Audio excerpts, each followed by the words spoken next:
This video is brought to you by Nokian Tires, a leader in safety and sustainability. Maximize performance and efficiency with their made in USA all-season tires and their dedicated Hakkapeliitta EV winter line from the inventor of the winter tire. Learn more at nokiantires.com/EV. Welcome to Out of Spec Reviews. My name's Ryan, and today you're joining me in Wellington, Colorado with the Mercedes AMG EQE SUV. Now that's a mouthful. Today we're going to be taking it on a 70-mile-per-hour range test. Let me tell you a little bit more about the vehicle, a little bit about our testing procedures, and then we can hop onto the road.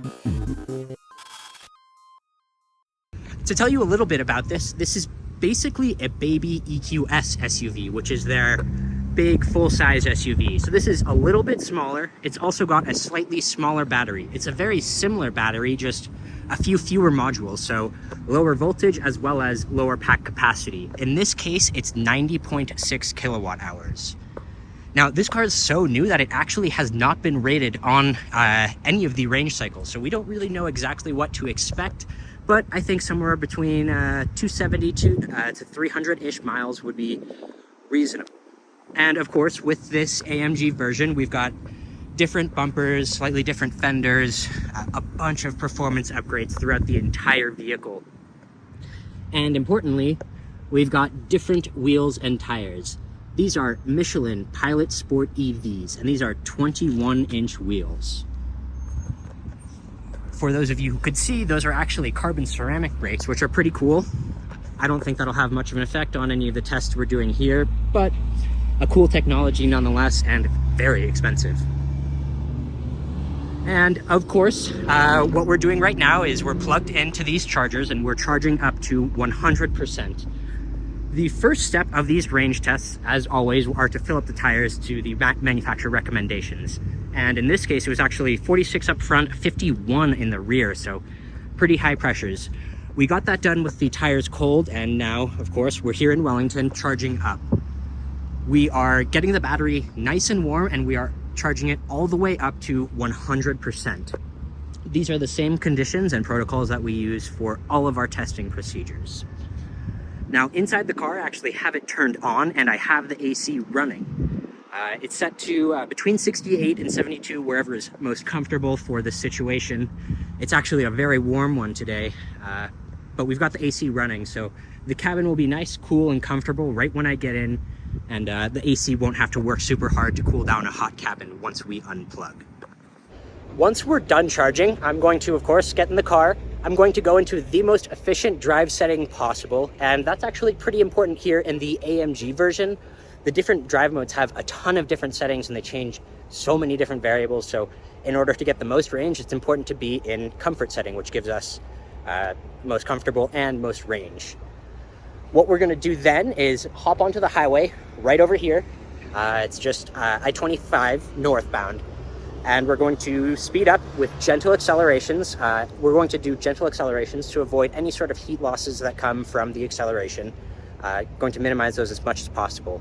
We're going to get up to 70 miles per hour, and that's a GPS speed, so I'll have to verify that with the GPS and make sure we're going actually 70. From there, we're going to stay on I-25 north, maintain 70 miles an hour, and we're going to avoid drafting other vehicles, other trucks, all that stuff that could affect our range.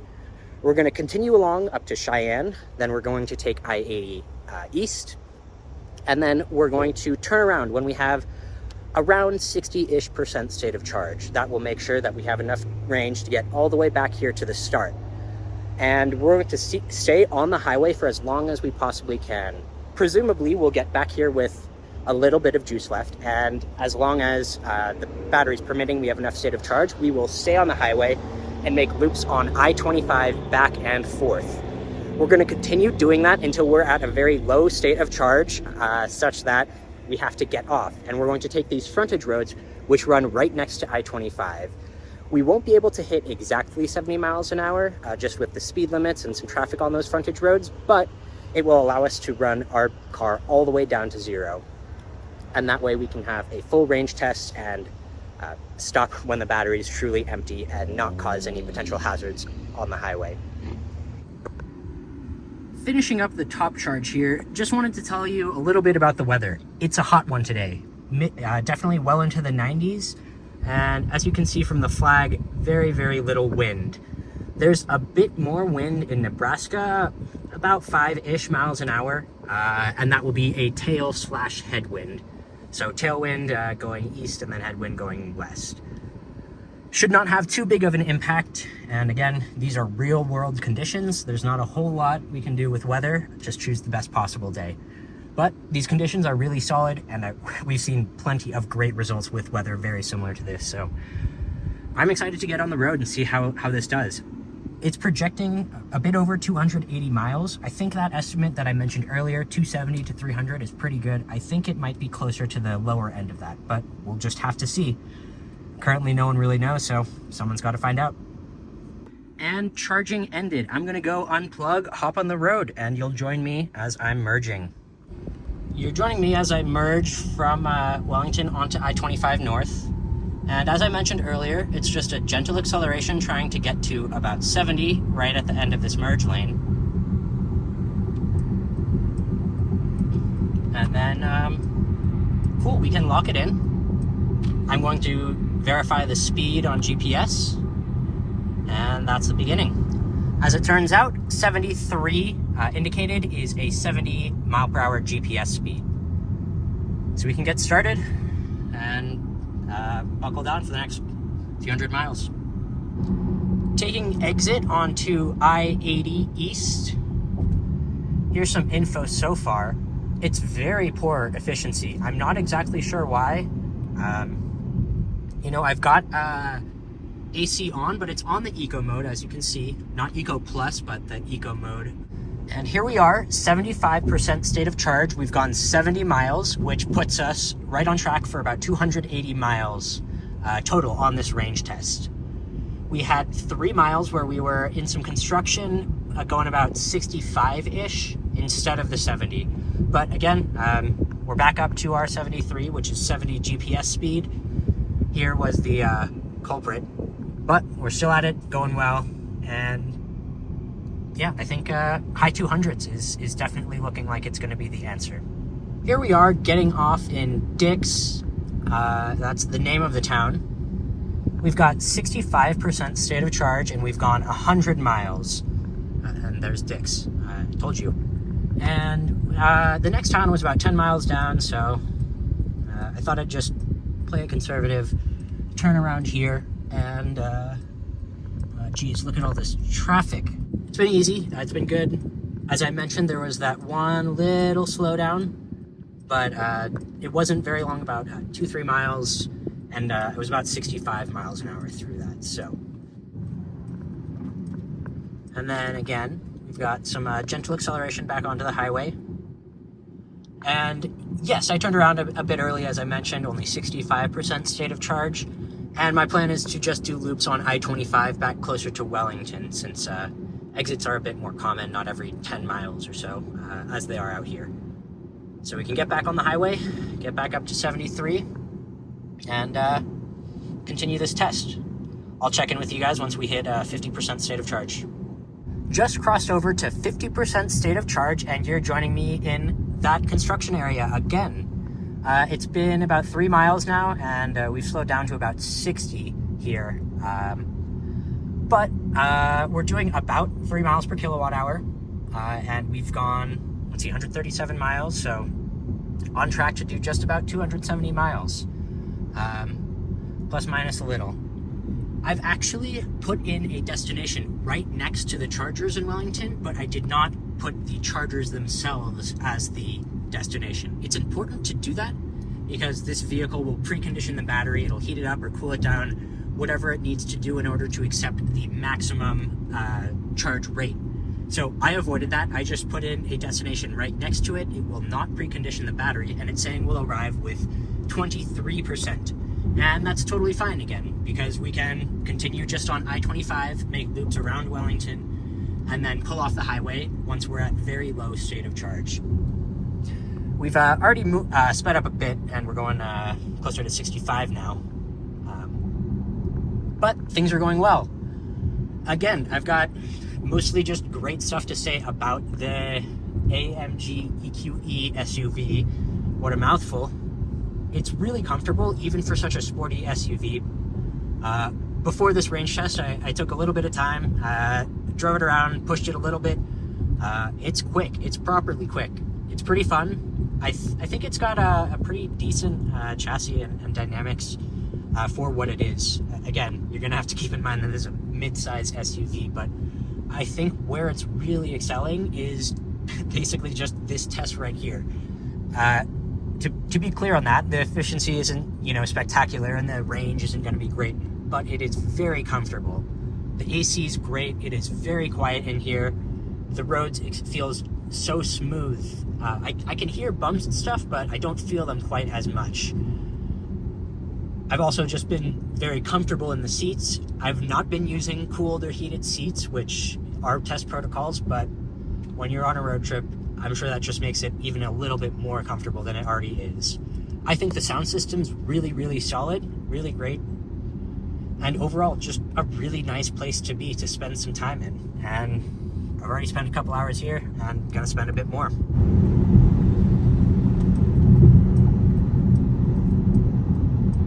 Okay guys, this just started happening. As you can see, it is sunny, the road is dry, and we've got some rain. I think the important thing here is that the road is still dry, which is great. That will be most important for efficiency. Of course, wet roads will decrease your efficiency, decrease range, all that bad stuff, but there's just some damp spots on the road. It's not wet. Again, just a very, very small sun shower, it looked like here.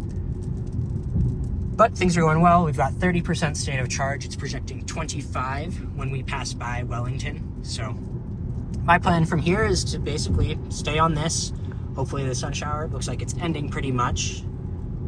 Yeah, more or less pretty much through it. We'll pass by Wellington, go one exit down, and then turn around. If we keep going further, we'll start to run in some traffic as we get closer toward Fort Collins and Denver. So we found that this one exit after Wellington is a good place to turn around. I'll keep coming back the other direction, that's I-25 north, and then flip around one more time so we can end back close to the chargers with low state of charge. Now we're just passing the exit to go back to our charger, and of course we still have 26% state of charge and plenty of time, so we'll continue going by. But I wanted to take the moment, check in. Elevation, or net elevation gain, is now 0, and we are at 3 miles per kilowatt hour with 200 miles on the this range test. So great stuff. And 25% state of charge check-in. Look at that, 204 miles. About to get off soon. Just doing the turnaround here, going back onto I-25 now northbound, and we'll stick on here. Do a gentle acceleration like we normally do, up to 70 GPS speed. Don't know if you guys caught that lightning out there in the background, but yeah, 70 GPS speed, and back on the highway. I just received a message that said it was on the reserve battery charge level, something along those lines. So we're at the reserve level, 5%, and we are exiting the highway. So that makes it 263 miles on the highway at 70 miles an hour, 3.0 miles per kilowatt hour. We've got 5 miles of range, 15 miles indicated to burn through. So I'll be taking some frontage roads. Wanted to show you guys that there's a power meter. You can see it's about 55%, so we are definitely running low. Well, I think that'll be pretty close to it. I'm having trouble getting above 50 miles an hour with the power limit. We're at 1% state of charge. It's indicating 4 miles. You cannot do those 4 miles above 60 miles an hour. I might do no, I've made this mistake before. I'm gonna pull in while I still can. Let's see, that's all it's got, and it is, yeah, not much. Okay, it made a quite loud boop boop sound. I think that was exactly how it sounded, actually. Said no charging stations within range. We still have that similar power limit, and it's indicating 1 mile, but I am noticing some surging, kind of. When I press the accelerator, especially from like 10-12 miles an hour, it goes woo, woo, woo, woo, woo. And to me, that's indicating we're at the bottom of the pack voltage. It can't do much more, and that is the end of the range test. So let's not slam into these poles. Great work, Ryan. In conclusion, we've got 272 miles at 3.0 miles per kilowatt hour. I can't really comment on how good that is compared to the EPA since that is not listed yet.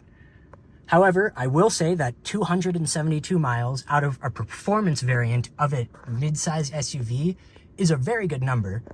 We're finally plugged in. It's waiting for the EV. And here, let's take a look inside, see what it's going to be charging at. And it's ramping up. That looks like it's ramping quite slowly. And again, I guess I can give you a quick wrap up right here as this ramps up in charging power. And we're done ramping up. It's made it all the way up to 111 kilowatts at 3% state of charge. Again, I think that was a great range test. I'm really pleased with how things went. Even though it said 2 miles of range left, I don't think that's actually the case. I think I was pretty close to running it dead on the side of the road like I tend to try not to do. But I think this was a really solid result. I'm impressed with the efficiency considering that these got the Pilot Sport tires, really sticky, big wheels, all this performance stuff, 660 horsepower, yet 270 miles of range. I'm really interested to hear what everyone else thinks about the efficiency as well as the range and what you guys think this should be compared to.